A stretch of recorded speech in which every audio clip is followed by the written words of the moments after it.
এর আগের দিন আমি আপনাদের বলেছিলাম, আপনারা আমার আমন্ত্রণে গেছিলেন। আমি আজকে প্রবীরবাবু, যিনি প্রবীর সিংহ রায়, বাঁকুড়ার বাসিন্দা, তাকে কৃতজ্ঞতা এবং ধন্যবাদ জানাবো।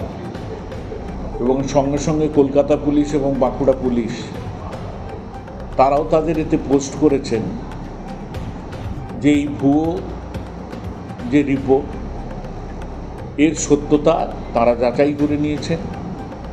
আমি বিশেষ করে প্রবীরবাবুর কাছে কৃতজ্ঞ।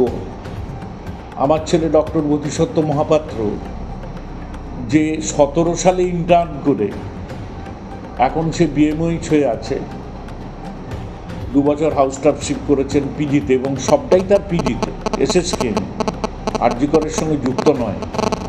কিন্তু কেউ বা কারা উদ্দেশ্য প্রণোদিত হন এটা করে আমাকে, আমি নিশ্চিত স্বীকার করব, বোধিসত্ত্ব আমার ছেলে, যারা এটা করেছেন আমাকে এবং আমার ছেলেকে গণপিটুনির হাত থেকে বাঁচিয়েছেন। যারা এই শত্রুতা করেছেন, যারা প্রচার করেছেন, তারা যদি এর থেকে সরাসরি আমাকে এবং আমার ছেলেকে মার্ডার করে দিতেন, তাহলেও মনে করতাম যে তারা অনেকটা পুণ্য করলেন। কিন্তু যেভাবে গণপিটুনির দিকে ঠেলে দিচ্ছিলেন, গণরোষের দিকে ঠেলে দিচ্ছিলেন, কারণ মৌমিতার মৃত্যু মর্মান্তিক, স্পর্শকাতর, সে ব্যাপারে আমরাও সমব্যথী। সে ব্যাপারে আমরা তার পরিবারকে সমবেত জানানোর ভাষা নেই, সেদিনও বলেছি। কিন্তু শত্রুরাই সুযোগ নিয়েছে। সেই সুযোগ নিয়ে সরাসরি খুনি হিসেবে শত্রু কেন হবেন? তাই ইনডিরেক্টলি যাতে গণরোষে পিটুনি হয়, গণরোষে এই কারণটা বলছি, দেখুন এই সেন্সিটিভ ইস্যু নিয়ে অনেকেই পথে নেমেছেন, বুদ্ধিজীবী থেকে শুরু করে সবাই, ছাত্র সমাজ থেকে শুরু করে সবাই, প্রত্যেকটি দল পথে নেমেছে, আমার দলও পথে নেমেছে।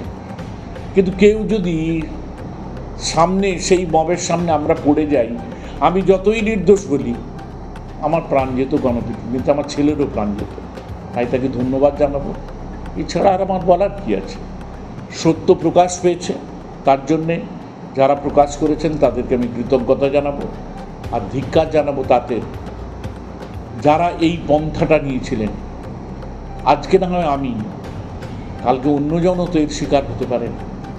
এইভাবে করবেন না, সমাজকে কলুষিত করবেন না, সত্যতা যাচাই করুন। যারা প্রকৃত অপরাধী তাদের শাস্তি হোক, তার জন্য তাদের যা করা উচিত ছিল তা না করে একজন করেছেন তা নয়, এবার এটা তো অনেকেই করেছেন, অনেকেই।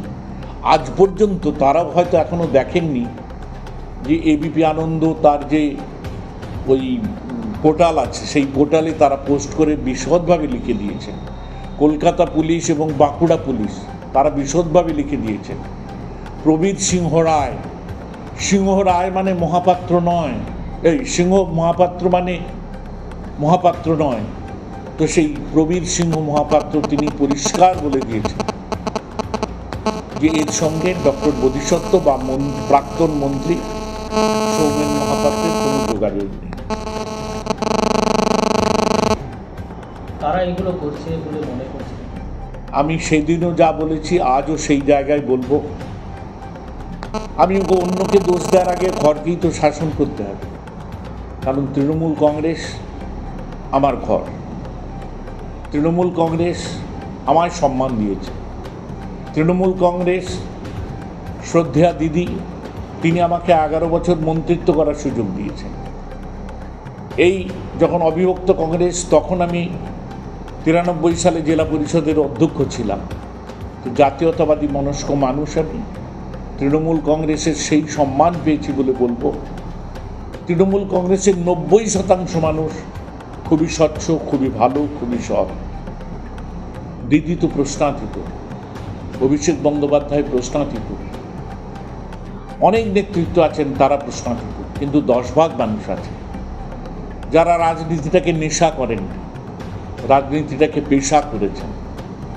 এই রাজনীতি পেশা করার ফলে তারা সুযোগ নিয়ে কখনো দিদির জোড়া ফুলে নির্বাচিত হয়ে জনপ্রতিনিধি বিভিন্ন স্তরে হয়েছেন, বুথ থেকে আরম্ভ করে রাজ্য স্তর পর্যন্ত। সাংগঠনিক পদ পেয়েছে। এই 10 ভাগ মানুষ, তাদের কাছে আমি বিরাট ভাজন। তারা সূচনা করেছে, আর সেই সূচনাটা অন্যান্য বিরোধী পক্ষ তারা না বুঝেই সেটাকে হাতিয়ার করে পশ্চিমবাংলাকে উত্তাল করার চেষ্টা করছে। তাদেরকেও অনুরোধ করব, সত্যাসত্য বিচার করুন। শুধু অবরোধ, অবস্থান এই করলেই তো হবে না।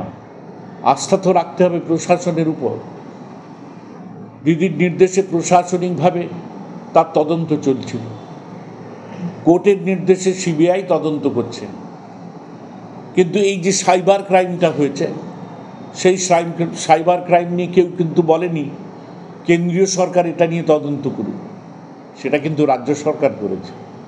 স্বরাষ্ট্রমন্ত্রী তথা মুখ্যমন্ত্রী তিনি তাতে সহায়তাই করেছেন বলেই তো কলকাতা পুলিশ আর আমাদের বাঁকুড়া পুলিশ তারা আসল সত্যিটা বের করতে পেরেছেন এবং তার আজকে প্রকাশ করেছে। আমি জানি না এই সত্যতা বা এই রকমভাবে অপপ্রচার, সত্যতা না যাচাই করে অপপ্রচার, এর